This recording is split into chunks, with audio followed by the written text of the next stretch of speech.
أعوذ بالله من الشيطان الرجيم. يا زكريا إنا نبشرك بغلام اسمه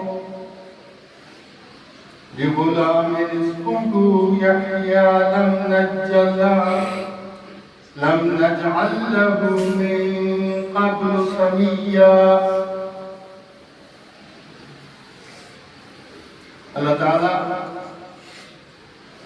زکریا علیہ السلام کو مخاطب کر کے کہتے ہیں کہ بے شک میں تمہیں خوشخبری دیتا ہوں ایک بیٹے کی، اور اس کا نام یحییٰ ہوگا، اور اس سے پہلے یہ نام کسی کو نہیں دیا گیا. یہ آپ سب لوگ جانتے ہیں اس واقعے کو کہ مریم علیہ السلام کے کمرے میں جب زکریا علیہ السلام، یہ دونوں قرات سے ان کا نام لیا جاتا ہے، زکریا یا زکریا، دونوں طریقے سے صحیح ہے. تو گئے تو وہاں پہ پھل دیکھے تو بے موسم پھل تھے. تو مریم علیہ السلام کو پوچھا کہ کہنے لگے میرا رب مجھے پھل پہنچاتا ہے. تو اس یقین پہ وہ جو اللہ تعالیٰ نے ان کو وہاں پہ پھل بغیر کسی مدد کے دیے اپنے رشتوں کے ذریعے، تو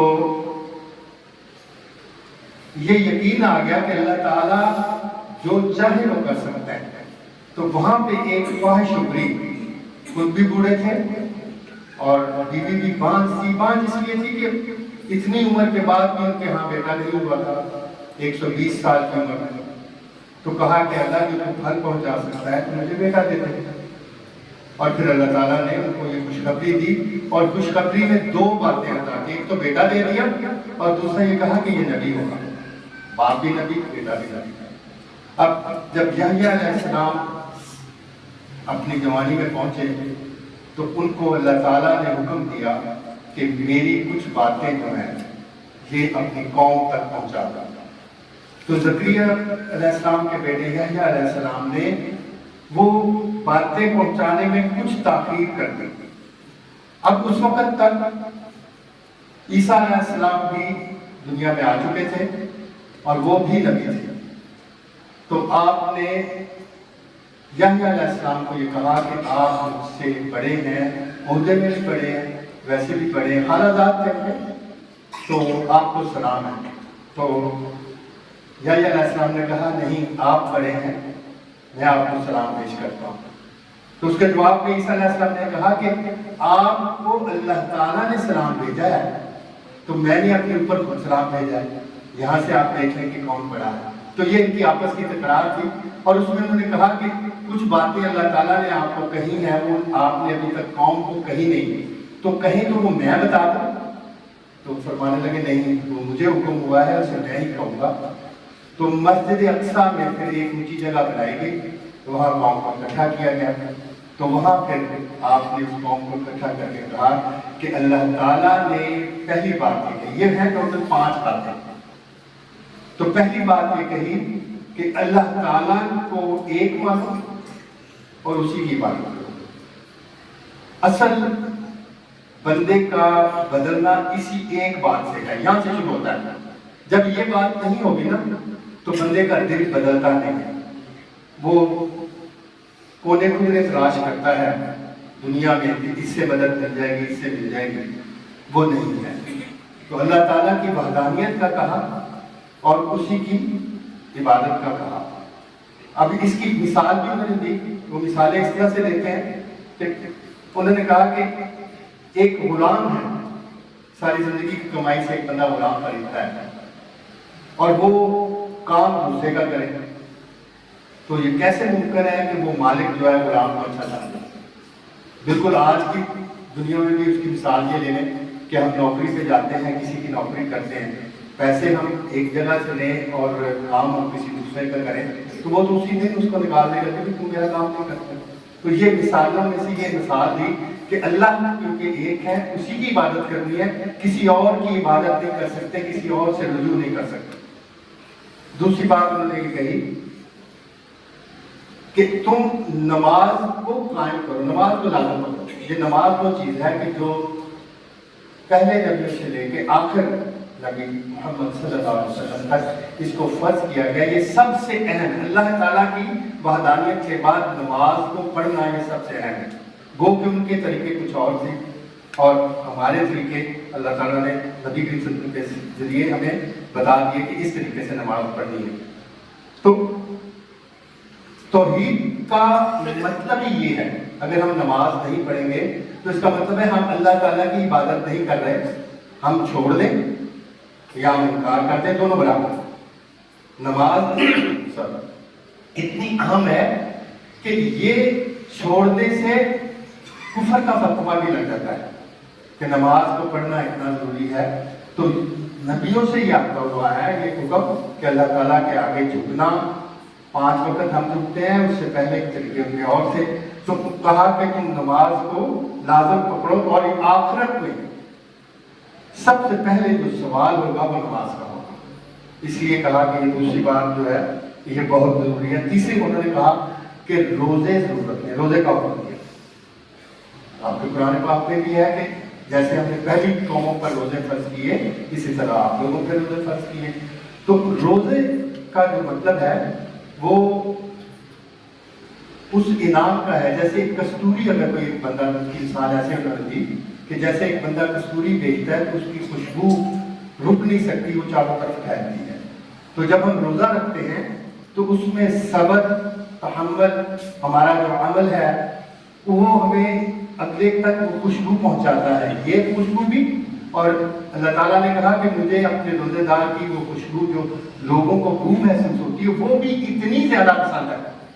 حالانکہ دنیا میں دیکھا جائے تو وہ بدبو ہے، لیکن اللہ تعالیٰ کو وہ بدبو بھی اتنی زیادہ پسند ہے کہ وہ کستوری سے کہیں زیادہ اچھی ہے۔ تو روزے کو اس لیے کیا، ویسے اور بھی اس کی بے شمار مثالیں بھی دی جا سکتی ہیں، اس کے فوائد بھی بہت ہیں، لیکن انہوں نے اس کی کستوری کے ساتھ مثال دی۔ تو چوتھی بات انہوں نے کہی کہ آپ صدقہ ضرور کریں، اور صدقہ ایک ایسی چیز ہے کہ اگر فرض کرو، انہوں نے مثال دے دی، یحییٰ علیہ السلام نے یہ مثال دی کہ اگر آپ کسی جنگل میں یا کسی بیابان علاقے میں جا رہے ہیں تو کچھ لوگ آپ کو پکڑ لیتے ہیں اور وہ کہتے ہیں کہ تم کچھ ہمیں پیش کرو نہیں تو ہم تمہیں جان سے مار دیں گے۔ اب اس وقت اس بندے کے پاس جو کچھ ہوتا ہے وہ کہتا ہے یہ سب کچھ لے لو، پھر میری جان بخش دو۔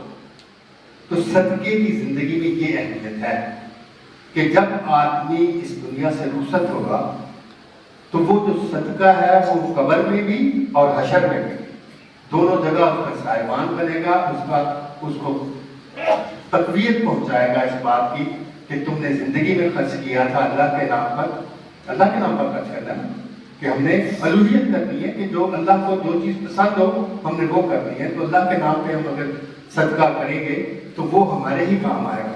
تو اس کی مثال اس طرح ہے کہ جان بچانے کے لیے سب کچھ دے سکتا ہے، تو زندگی میں زندہ رہتے ہوئے ہم اپنی کو صدقہ کرنا چاہیے۔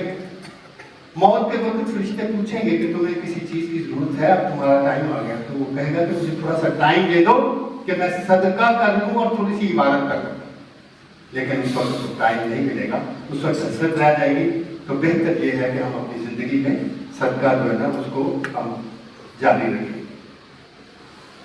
پانچویں اور آخری بات انہوں نے کہا کہ کثرت کے ساتھ اللہ کا ذکر کرو۔ اللہ کا ذکر وہ تو ایک ہم میں شرائط کر دینا چاہیے۔ اس کی مثال اس طرح ہے کہ ہمیں کوئی بندہ اگر پسند ہے، وہ دنیاوی بندہ ہے، ہم اپنی کسی بھی محفل میں اس کا ذکر کسی نہ کسی طریقے سے لے آئیں گے۔ کچھ لوگوں کے باپ، کچھ لوگوں کے بیٹے، کچھ لوگوں کے بھائی، کچھ لوگوں کی جو آج کل سیاست میں ہیں لوگ، تو کہیں نہ کہیں محفل میں ان کا کسی نہ کسی طریقہ سے ذکر لے آئیں گے۔ یہ اس کو یاد کرنے کی بات ہے، اصل میں اس کے دل میں وہ بسا ہوتا ہے، تو وہ چاہتا ہے کہ میں اس کو اسی طرح مطلب لوگوں کو تک بھی پہنچاؤں۔ تو یہی اللہ کا ذکر ہے، اور یہ اللہ کے ذکر کا ایک فائدہ کیا ہے؟ یہ تو دنیاوی بات میں نہیں، یہ تو یحییٰ علیہ السلام نے بھی اس کو اسی طرح سے کہا کہ یہ اللہ کی ذات ایک قلعہ بن جاتا ہے، اور اس قلعے میں آپ اس طرح سے محفوظ ہیں کہ پھر آپ کو کوئی دوسری شیطانی اور دوسری قوتیں آپ پر عمل نہیں کر سکتی، آپ پر اثر نہیں کر سکتی۔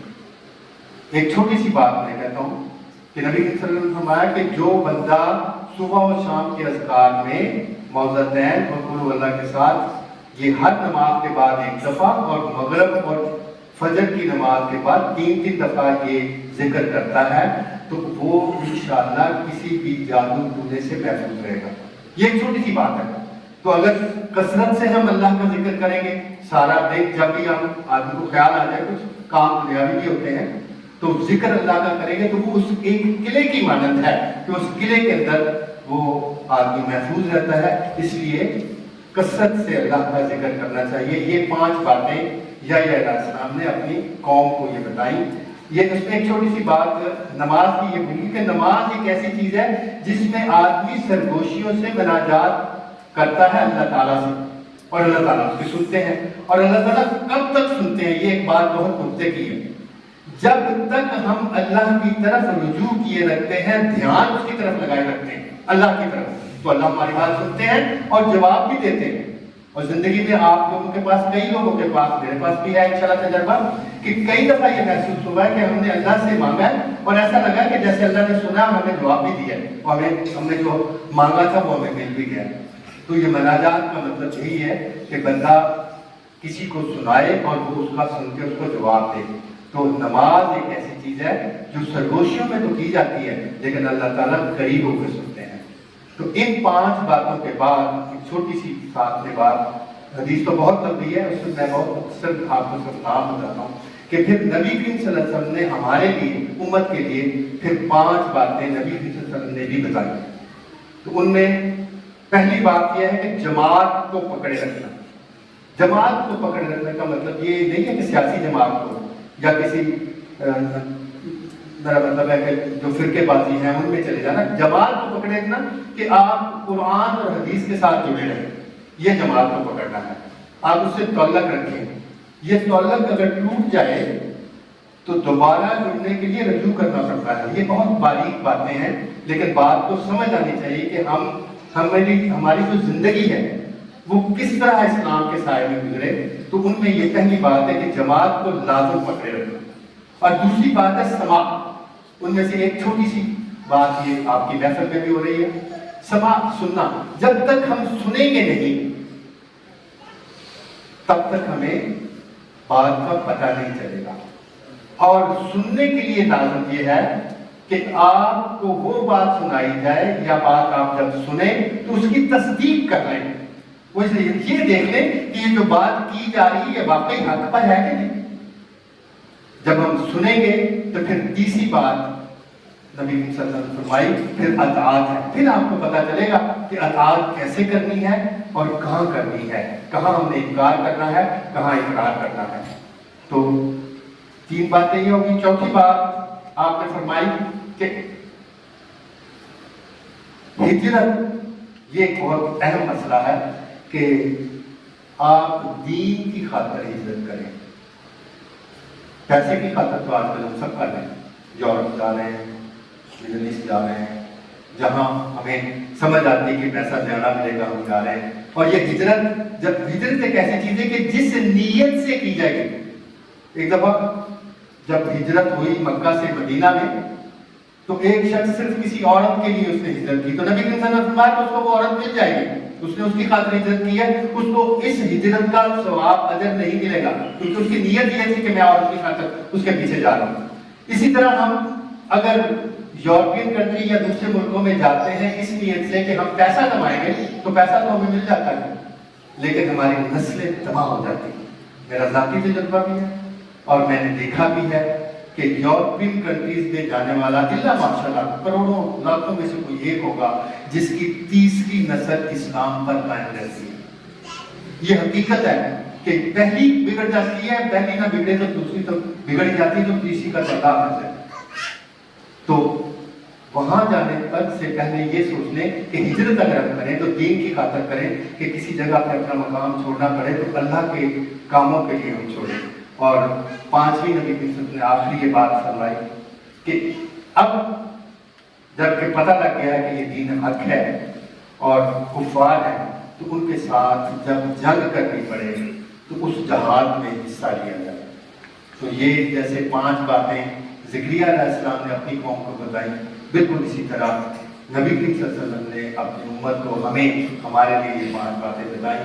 اللہ تعالیٰ سے دعا ہے کہ ہمیں ان تمام باتوں کو سن کر صحیح معنی پہ اس پر عمل کرنے کی توفیق عطا فرمائے۔ بقول قولی ھذا استغفر اللہ لی و لکم۔